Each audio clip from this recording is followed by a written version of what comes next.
ಎದುರಾಳಿನೇ ಎದುರಾಳಿ ಯದುವೀರಾದ್ರೇನು ಪ್ರತಾಪ್ ಸಿಂಹ ಅವರಾದ್ರೇನು ಮತ್ತೊಬ್ಬರಾದ್ರೇನು ಅವರು ಯದುವೀರು ಅಭ್ಯರ್ಥಿ ಅಲ್ವೇ BJP ಅಭ್ಯರ್ಥಿ ತಾನೆ ಅವರು ಮಹಾರಾಜರಾಗಿ ನಿಂತ್ಕೊತಾ ಇಲ್ವಲ್ಲ ಅವರು ಇದು ಚುನಾವಣೆ ಮಹಾರಾಜ ವರ್ಸಸ್ ಸಾಮಾನ್ಯ ಪ್ರಜೆ ಅನ್ನುವಂಥ ಜನಗಳು ಏನು ಮಾತಾಡ್ಕೊತಾ ಇದ್ದಾರೆ ಅದು ಅವ್ರಿಗೆ ಬಿಟ್ಟಿದ್ದು ಒಂದು ವಿಚಾರ.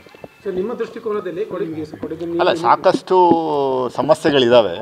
ನಮ್ಮ MLA ಅವರು ಈಗಾಗಲೇ ಅಡ್ರೆಸ್ ಮಾಡುವಂಥ ಕೆಲಸವನ್ನು ಮಾಡ್ತಾ ಇದ್ದಾರೆ. ಕೇಂದ್ರದಿಂದ ಏನೆಲ್ಲ ಆಗಬೇಕು ಅನ್ನೋದ್ರ ಬಗ್ಗೆ ಅವ್ರ ಹತ್ರ ನಾನು ಕೂಲಂಕುಷವಾಗಿ ಚರ್ಚೆ ಮಾಡಿ ಅದನ್ನು ಸೆಂಟರ್ನಲ್ಲಿ ಪ್ರೆಸೆಂಟೇಷನ್ ಮಾಡುವಂಥ ಕೆಲಸವನ್ನು ನಾವು ಮಾಡ್ತೀವಿ. 3 ಗಂಟೆಗೆ ಸಂವಾದ ಇದೆ ಸರ್. ಎದುರಾಳಿನೇ ಎದುರಾಳಿ ಯದುವೀರಾದ್ರೇನು ಪ್ರತಾಪ್ ಸಿಂಹ ಅವರಾದ್ರೇನು ಮತ್ತೊಬ್ಬರಾದ್ರೇನು ಅವರು ಯದುವೀರು ಅಭ್ಯರ್ಥಿ ಅಲ್ವೇ BJP ಅಭ್ಯರ್ಥಿ ತಾನೆ ಅವರು ಮಹಾರಾಜರಾಗಿ ನಿಂತ್ಕೊತಾ ಇಲ್ವಲ್ಲ ಅವರು ಇದು ಚುನಾವಣೆ ಮಹಾರಾಜ ವರ್ಸಸ್ ಸಾಮಾನ್ಯ ಪ್ರಜೆ ಅನ್ನುವಂಥ ಜನಗಳು ಏನು ಮಾತಾಡ್ಕೊತಾ ಇದ್ದಾರೆ ಅದು ಅವ್ರಿಗೆ ಬಿಟ್ಟಿದ್ದು ಒಂದು ವಿಚಾರ. ಸರ್ ನಿಮ್ಮ ದೃಷ್ಟಿಕೋನದಲ್ಲಿ ಅಲ್ಲ ಸಾಕಷ್ಟು ಸಮಸ್ಯೆಗಳಿದ್ದಾವೆ.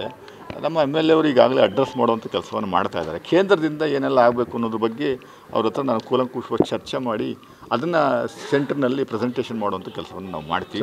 3 ಗಂಟೆಗೆ ಸಂವಾದ ಇದೆ ಸರ್.